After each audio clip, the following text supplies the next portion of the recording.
Well, the Madrid derby was a little bit of a tease, you must say. Conor Gallagher scoring in the first minute, the fastest goal scored by an Englishman in the Champions League, young Galadog, making us think, right, game on, which made the tie on aggregate 2-2. And is it called the Wanda Metropolitano still? Atletico Madrid Stadium? Is it? Can't remember. Anyway, and you think, here we ruddy go, mate. It's a derby. They're both near the top of the league, La Liga, and it's going to be a grudge match. An incredible atmosphere away in Madrid. But there was no more goals, and I was a tired boy, and I wanted to go to bed. I had to sit through that game. It was relatively entertaining. It was nothing like the 1-0 or 120 minutes 1-0 of Liverpool PSG. That, chef's kiss, was scintillating, entertaining, and red-hot, searing entertainment. But this, not so much, as you'd probably expect from Atletico Madrid. But it was an interesting game, of course. Incredible, in my view, in my humble, uneducated view, controversy regarding the Julian Alvarez penalty. We'll speak about that as well. So we know who's going to play in the quarterfinals, which is pretty darn exciting. By the way, thanks for joining me. Hello, mate. How are you? You all right? Yes, please do consider following this content, to which I'm uploading as much as possible here on Football Yannick. So why not drop a subscribe, hey? You should do it. Alright, so in terms of who's playing who? Well, Aston Villa, Unai Emery's going up against his former club, Paris Saint-Germain. And in PSG, it's also the current employer of Marco Asensio, who's currently on loan.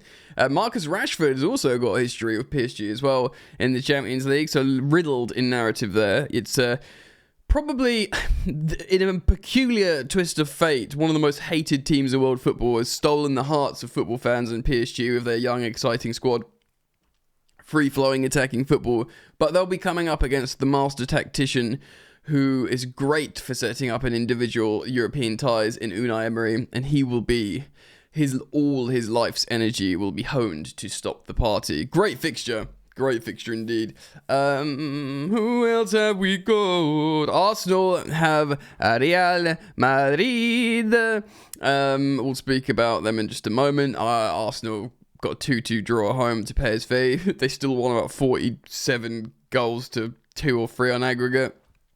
Oddly, in a weird scenario, I actually think Real Madrid's a better opponent for Arsenal. I think Atletico Madrid are just the kind of dark magicians that would just strike fear and pain into Arsenal hearts, which of course would be funny. Yes, obviously a big tie, and Real Madrid will be favourites. Lille sort of whimpered out to Dortmund at home. I really thought they were going to get the job done, Lille versus Dortmund, but they didn't. And of course, Bayern Munich beat Bayer Leverkusen away as well, 2-0 away. So let's just quickly double check the fixtures. So Bayern versus Inter, which will be quite tasty because Inter are a very, very good team at the moment in Italia, Serie A.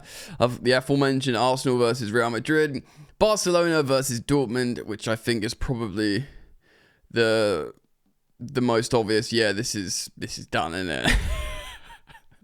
I think Barca will rip Dortmund apart personally. And of course, PSG, Aston Villa. And although PSG are favourites, all very compelling ties, except maybe, I know Barca versus Dortmund are big in name, but no offence to Dortmund, but it's not the sexiest iteration of Dortmund that I can remember personally. So Bayern Inter for the Tacticos, Arsenal Real Madrid for just like the box office, and PSG Aston Villa for maybe just a different style, free-flowing, dogmatic, philosophical, high-octane style of play with the Tinkerman who'll set up maybe in a reactive way in Aston Villa's Unai Emery. But let's talk about the Madrid derby, guys, because it did end 1-1 on AG after 120 minutes, and it went to a penalty shootout. Of course, in regulation time, Kylian Mbappe won a penalty, did some great work, won what can only be described as a stonewall penalty, of which Vinny Jr. pulled rank and took the penalty off Kylian Mbappe to take it himself. Now, I'm looking at SofaScore as I speak to you, and Kylian Mbappe had a 7.3 green rating, and the worst player on the pitch by some distance with a dark red 5.9 rating was Vinicius Jr. He had a bad game. He took this penalty off Kylian Mbappe, stuck it in row Z, like it was real bad, and got hooked before the penalty shootout. Oh my word. He attempted, guys, 14 dribbles. He attempted 14. Wow, that's loads of dribbles. He must have still completed a load, which is insane for a game of football. He completed 3 out of 14. Missed a penalty, missed a big chance, had low passing success rate, completed 0% of his crosses, didn't have any aerial duels won. A third of his ground duels won. He just was absolute stinkfest from Vinny Jr. But you won't care because they're through.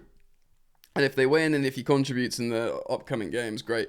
But I tell you what, Kylian Mbappe should be on penalties. And he played much better than Vinny Jr. here. It was kind of like what was deployed here. It was kind of a 4-4-2, I guess. Jude Bellingham looking like the best outfield player on the day for Real Madrid. Him and Valverde. Of course, Thibaut Courtois playing well in goal. It was a good performance from Atletico Madrid there. And when Vinny skied that penalty. And by the way, he was clearly, his head was on Mars because he was arguing with the Leti fans when he got subbed. Like, just don't get involved, mate. This just doesn't help your cause.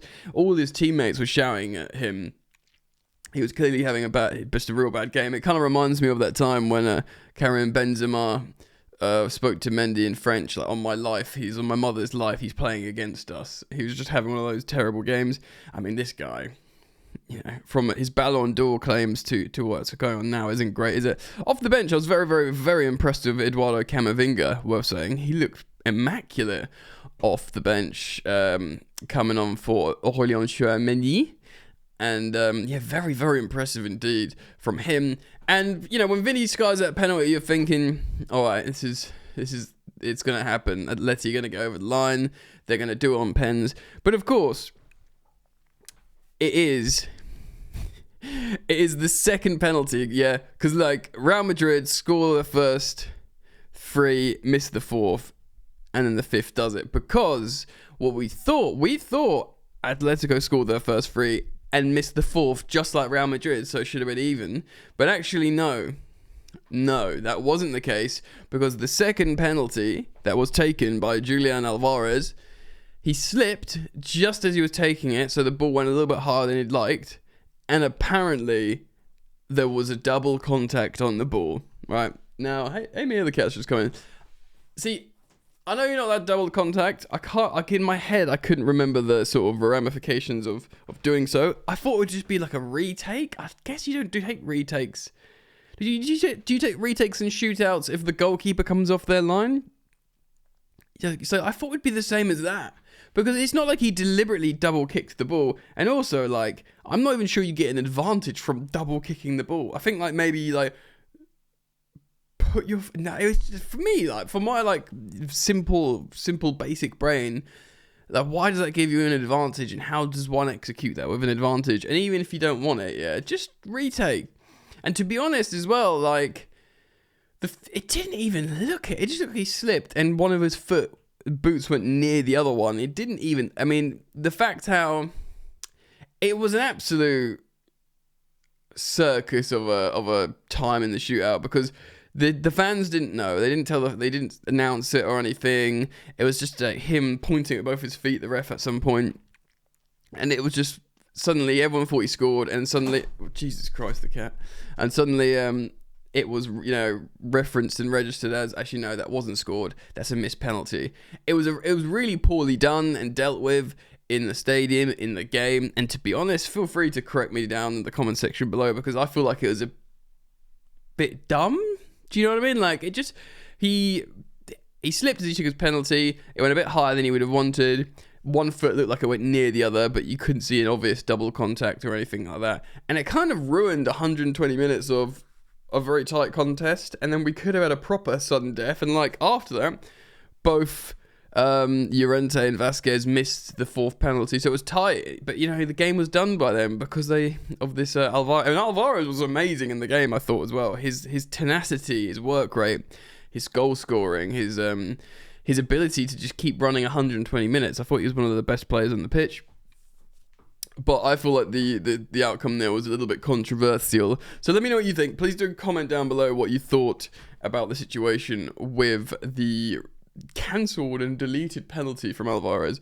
I think it is personally controversial. Thank you for joining me, and thank you. I'd like to remind you to like and subscribe to this channel, Football Yannick, where I offer my commentary on all things football every day. All right, see you in a bit. Peace.